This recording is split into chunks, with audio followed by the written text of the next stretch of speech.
Kan wanita ni kalau nak berumah tangga ibarat dia akan dipenjara. Sama ada penjaranya dihiasi dengan segala kecantikan ataupun penjaranya kosong, memang dia akan penjara lah. Sebab isteri bila dah berumah tangga, bila dah kahwin dengan seorang lelaki, dia tak boleh buat apa-apa. Dah checkmate dah. Tapi sebagai contoh, Rasulullah panggil isteri dia Aisyah dengan perkataan yang sungguh bagus. Macam Aisyah dia panggil Ya Aish, Ya Humaira, yang putih kemerah-merahan, yang cantik. Kita gunakan panggilan itu untuk isteri kita.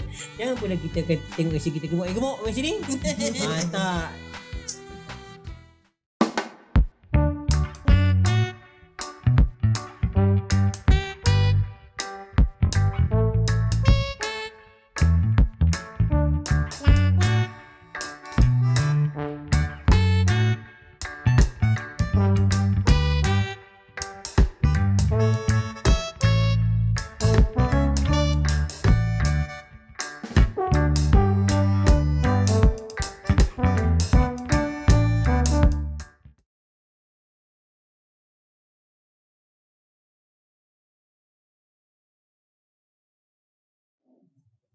Abang. Wan. Buat apa tu? Ni ambil gambar. Selfie. Tak dengar cerita awak tak? Cerita apa? Tadi kat rumah kan. Kat rumah? Kat rumah berboring tengah Bila main-main. yang kerja tadi? Lepas tu tiba-tiba I dengar jiran sebelah tu suami bukit-bukit. Bukitnya? Dia macam, "Oi, makanan mana aku?" Makanan mana aku? Makanan aku mana? Makanan aku mana? Lepas tu si macam, okey. Lepas tu dengar, "Kau ni masak-masak." Dia pergi, Satu habis blok dengar. ada lah. Habis tak usah campur? Taklah apa-apa. Asal di jiran kita ni banyak yang cerita pasal diorang. Tak, suami dia asyik malam-malam. Asyik nak pukit-pukit. Habis dia marah, si isteri tak buat kerja. Dia marah, mau bersirah.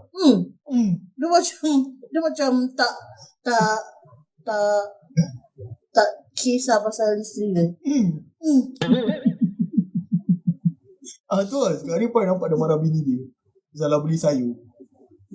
Dia suruh beli bayam. Bayam macam bayam ke? Salah bayam pun jadi gaduh.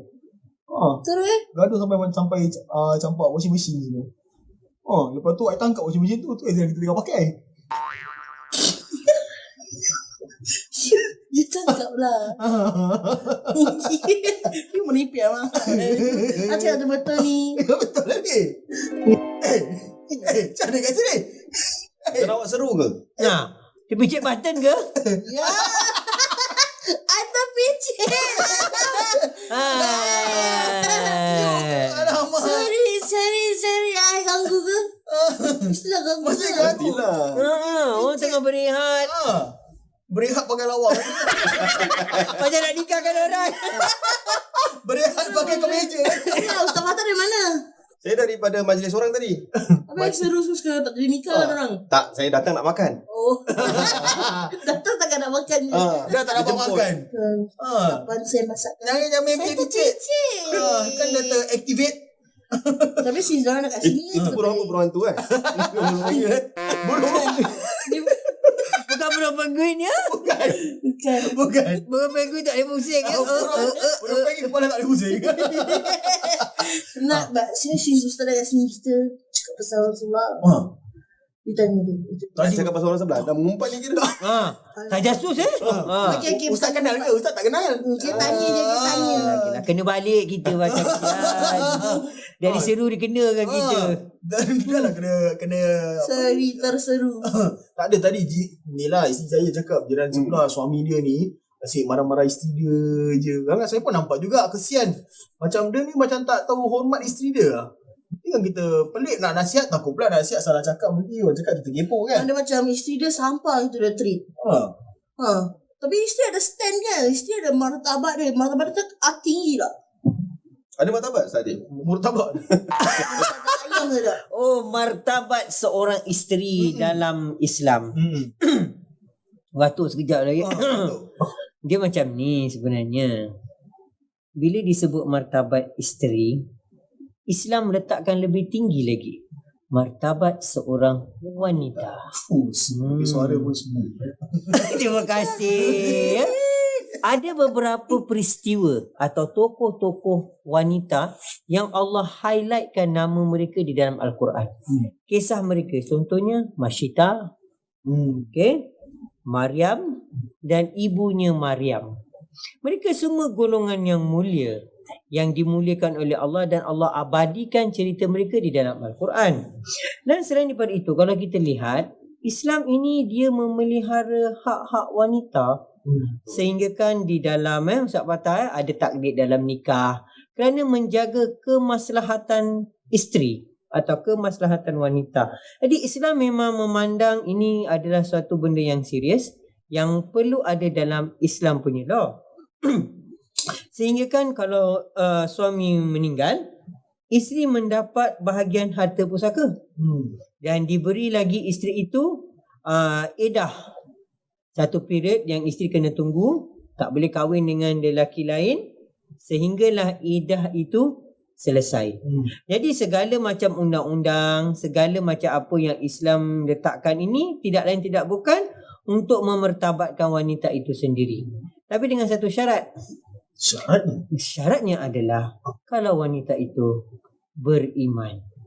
Wanita yang beriman, wanita yang beramal soleh, kita keninkan isteri yang beriman, isteri yang beramal soleh, itu punya isteri ada value, ada kedudukan di sisi Allah Subhanahu wa Ta'ala. Selain daripada yang saya sebutkan tadi, mendapat harta pusaka, mendapat hak perlindungan dalam dalam perkahwinan, dengan ada iddah dan segala macam undang-undang untuk melindungi wanita, secara automatik Islam sebenarnya telah pun menaikkan status sebagai seorang wanita, iaitu isteri.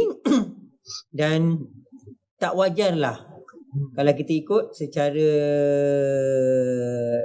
kesimpulannya, memang tak wajar bagi suami merendahkan martabat isterinya, sama ada di hadapan mata kepala dia sendiri ataupun apatah lagi di hadapan orang lain. Cukup. Tapi sedihnya Islam ni menaikkan wanita, tapi kadang-kadang budaya yang menjatuhkan wanita.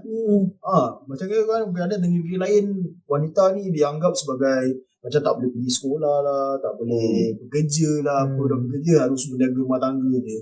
Jadi at least kita kat Singapura ni perempuan ada juga dia punya hak sendiri. Jadi kita sebagai suami ni Ustaz, cara yang terbaik untuk menjunjung isteri kita, Duduk ke atas kepala, menjunjung dan mendokong isteri. mata bau cengit-cengit.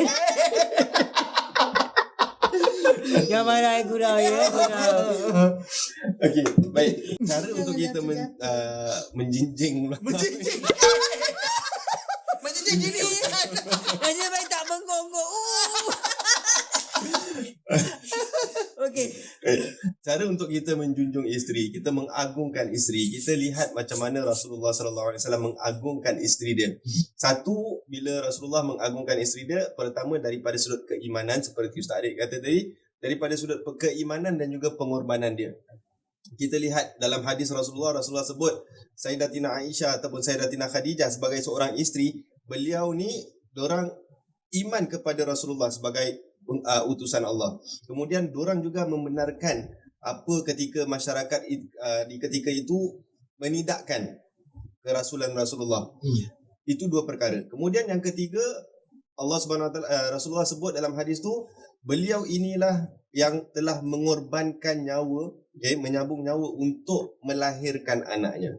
Jadi daripada situ kita mengagungkan keimanan dia dan juga pengorbanan dia. Itu yang pertama. Yang kedua, kita memberikan menyenangkan hati dia. Kita lihat macam mana Rasulullah menyenangkan hati isterinya Sayyidatina Aisyah. Ketika itu Sayyidatina Aisyah nak lihat perayaan yang ada dekat luar rumah ketika tu. Jadi ada, kalau ikut sekarang macam gitulah. Tapi pada zaman Rasulullah pada ketika itu budaya Arab, ada permainan lawan pedang. Jadi ketika itu Sayyidatina Aisyah nak tengok, lalu Rasulullah pun membenarkan. Panjatlah dekat tingkap, tengok. Jadi dia tengok. Jadi maknanya dari situ Rasulullah dia menyenangkan hati isteri dia. Sama juga kita, kalau kita ingin menjunjung ataupun kita mengagungkan isteri, kita kena menyenangkan hati mereka. Kita tak boleh nak menyusahkan, menyulitkan perasaan dia, kita tak jaga emosi dia. Jadi kita kena menyenangkan isteri kita.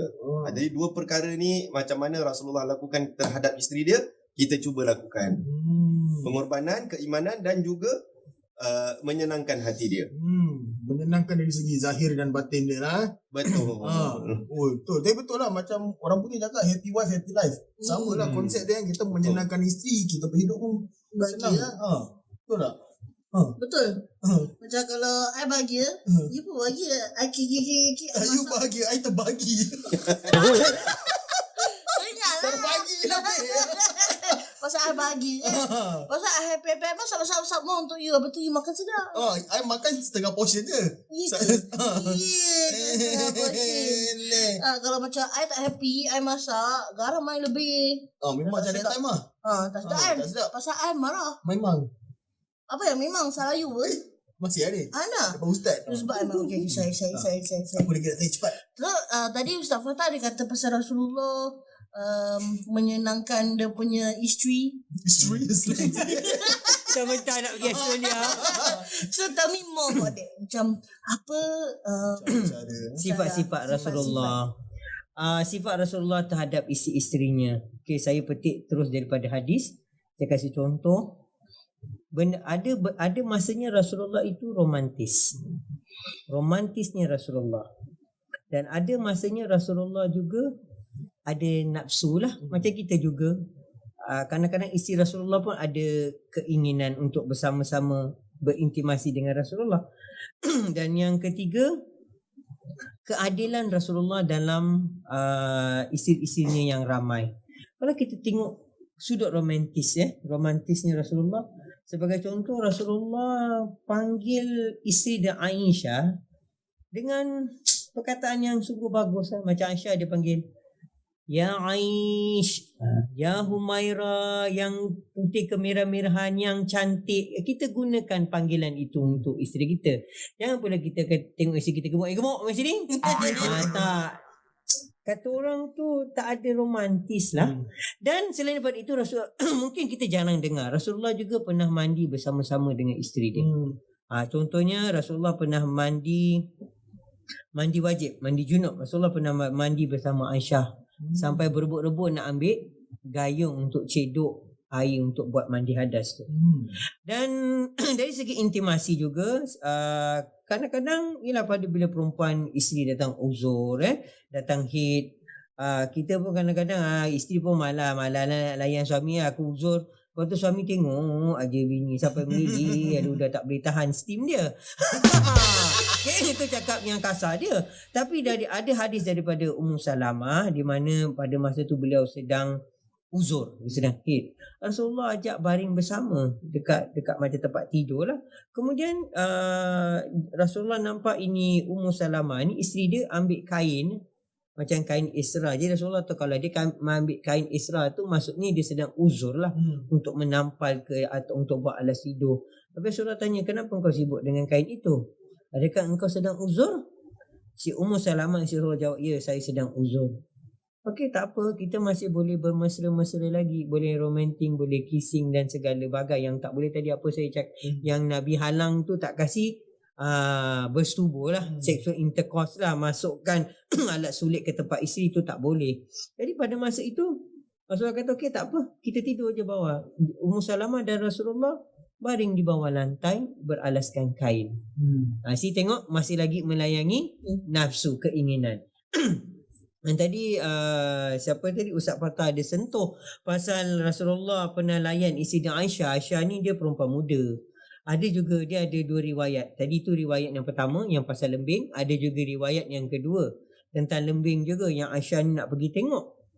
Dia cakap dengan Rasulullah dia nak pergi tengok. Okey? Rasulullah bawa dia. Ini cerita yang kedua. Tapi samalah, senario dia sama. Apa yang dia buat romantisnya Rasulullah itu pada masa itu, tengah tengok perlawanan ni, dia suruh dia panggil Aisyah. Mari sini. Dia berdiri dekat belakang Rasulullah sini. Tahu muka Aisyah tu di mana? Di tepi pipi Rasulullah. Dekat sekali. Kita kalau gini, malulah abang dah tua muka dah berkedut gitu pun ada Rasulullah. Tapi Rasulullah tidak begitu. Ini riwayat Imam Muslim. Dan lagi saya tambah penghabisan lagi, Rasulullah seorang yang adil. Isteri Rasulullah bukan satu, isteri Rasulullah ramai. Dan menjadi kebiasaan Rasulullah bila Rasulullah nak keluar pergi pergi ke mana-mana berperang atau apa di tempat yang jauh, Rasulullah akan membawa salah seorang daripada isterinya. Rasulullah tak pilih Rasulullah jalankan undi. Undi, pick up siapa punya nama keluar. Hanya gitu. Adil. Jadi masing-masing tak ada rasa dilebihkan, iri hati, betul, tak ada rasa macam Rasulullah dia ni sayang dia ni, tak ada. Jadi itulah yang Rasulullah buat dalam rumah tangga. Dengan itu tercapailah level yang Rasulullah ini adalah orang yang paling terbaik sekali untuk kita contohi dalam kehidupan berumah tangga. Wallahu a'lam bisawab. Bagus walaupun depan khayal ramai pun tak malu nak berapat-rapat dengan isteri. Mesti cute. Macam cerita Korean. Like that time nampak these two old couple. Betul tau, dulu macam satu bawa tongkat apa. Tapi dia masih pegang tangan, dia masih share. Kita dah tua gitu tak? Cik confirm lah. Confirm je. Dah pasang. InsyaAllah lah ya. InsyaAllah. Jadi kalau kita dah dengar macam nak junjung isteri ni, tapi bagaimana pula suami yang tak menghargai isteri walaupun dia dah taat? Macam apa balasan dia akan dapat? Kalau suami kira isteri dah taat kepada dia, kemudian suami dia tak ambil indah, dia kira pedulikan isteri, bermakna suami ni dah tak cintakan kepada isteri tu. Isteri buat macam mana sekalipun, pengorbanan, tak senangkan hati isteri, maknanya dia tak ada cinta lagi kepada isteri. Kita balik pada objektif yang mana Allah Subhanahu Wa Taala turunkan dalam Al-Quran berkenaan dengan pasangan, iaitu wa min ayatihi, daripada ayat Allah, daripada tanda Allah Subhanahu Wa Taala. Tanda itu menunjukkan kebesaran Allah. Jadi Allah dah ciptakan manusia itu berpasang-pasangan. Allah dah ciptakan suami, adanya isteri. Allah ciptakan lelaki, adanya wanita untuk dijadikan sebagai isteri. Litaskunu ilaiha, untuk kita rasa tenang kepada dia. Jadi kalau kita dah tak rasa cinta, kita tak hargai dia, kita tidak mengagungkan isteri kita, bermaksud kita dah takkan rasa tenang lah. Lagilah kalau contoh memang kita tak cintakan isteri, maknanya kita ada cinta orang lain. Balik rumah, isteri kalau tanya, kita dah gelabah dah. Pergi mana tadi? Kerja. Overtime. Tak tenang hati. Rasa tak tenang. Ada je cari jawapan, nak membohong, nak selekor sana, selekor sini. Jadi tu membuatkan kita tak rasa tenang. Kemudian Allah ada sebut juga, Allah akan berikan ataupun tambahkan lagi cinta dan rahmat daripada Allah. Jadi kalau orang yang tidak mengagungkan isteri, dia tidak mendapat ketenangan, dia tidak mendapat tambahkan lagi kasih sayang, kemudian dia tidak dapat rahmat daripada Allah. Apatah lagi kalau isteri dia dah korbankan segala masa, tenaga untuk suami dia. Lagi isteri yang melahirkan anak dia, kemudian dia tidak memberikan penghargaan kepada isteri, maka itu menunjukkan bahawa lelaki ini tidak akan mendapatkan rahmat daripada Allah. Jadi maknanya kalau kita kata dia tidak mendapat rahmat, sempitlah kehidupan dia. Itu yang dikatakan tak cukup rezeki, hidupnya sempit, susah, gelisah, semualah. Jadi kita nak kena mengagungkan isteri kita, sebab isteri kita bukan orang suruhan tetapi adalah orang di sebelah kita. Dialah yang memberikan sokongan kepada kita ketika kita dalam keadaan dalam keadaan down. Dialah yang juga merasakan kebahagiaan kita bila kita juga bahagia. Jadi kita perlu mengagungkan isteri. Jadi awak agungkan dia tak? Agung. Macam Abang Suri Kena agung tau. Kena agung. Jangan jagung. Saya tambah sikit boleh Ustaz Fatah? Boleh. Rasulullah telah mengajarkan kita ni suami supaya memuliakan isteri. Tadi Ustaz Fatah dah sebut, kemudian saya pun dah sebut macam-macam. Tadi you all pun dah cakap tentang certain issue. Tapi saya teringatlah sabda Nabi tadi, dia ada connection juga dengan ayat Quran yang Ustaz Fatah baca tadi, yang Nabi bersabda, orang mukmin yang paling sempurna imannya adalah orang yang paling baik akhlaknya. Jadi akhlak itu nombor satu. Kemudian Nabi sambung lagi, lelaki yang paling baik di antara kalian adalah lelaki yang paling baik terhadap isterinya. Jadi tolonglah kita cari jalan, kita fikir macam mana kita nak jadi yang terbaik untuk buat baik kepada isteri kita. Mesti Allah tunjukkan jalan. Kadang-kadang kita memang ada masanya kita memang tak mampulah untuk memberi kebahagiaan dari segi keuangan. Tak semua orang mampu. Tapi kita boleh minta dengan Allah Subhanahu Wa Taala, kerana hidup kita ni Allah sudah tahu apa yang akan berlaku, apa yang pasti berlaku, apa yang masih ada lagi kelonggarannya. Allah sudah pun mengetahui semuanya. Pasal dia Tuhan kan, jadi dia tahu. Jadi kita mohonlah kepada Allah Subhanahu Wa Taala agar kita dapat membuat, kata orang tu, kebaikan, membuat bakti kepada isteri. Kerana kita ni ada anak-anak, okey? Kalau kita berbuat baik kepada isteri kita, anak-anak kita ni menyaksikan. Ada juga kisah-kisah yang kita kadang sedih kenapa kita lihat satu pasangan ni bergaduh segala, and then dia kemurungan, ada yang anak-anak yang gagal dalam pelajaran dan sebagainya. Bila ditanya, saya lihat mak bapak saya tak bahagia. Jadi saya hidup di rumah pun tidak bahagia. Tapi tak semua macam tu. Ada yang mak bapak problem, anak bagus. Itu saya, yelah, lain-lain orang, lain-lain kes lah. Cuma yang paling bagus, apalah salahnya kalau kita buat baik kepada isteri. Melayan isteri dengan baik, itu perintah Allah dan Rasul. Dan yang kedua, anak-anak tengok, anak-anak pun suka. Besok kalau anak-anak kita mereka ada suami, mereka akan tunjukkan, mereka mengikut aura-aura kita yang positif. Jadi itu amat penting. Bukan untuk sekarang, untuk generation anak-anak kita yang akan datang. Pentingnya kekeluargaan. Kalau kita berbaik dalam suami isteri ni berbaik, anak lihat dia punya efek lah. Dia mencontohi Patah. Sama juga kalau macam ni lah, kerana Ustaz Patah pun tahu yang ada, kita tanya kenapa tak semayang. Mak bapak saya pun tak semayang. Ada kita tanya budak madrasah, awak semayang di rumah?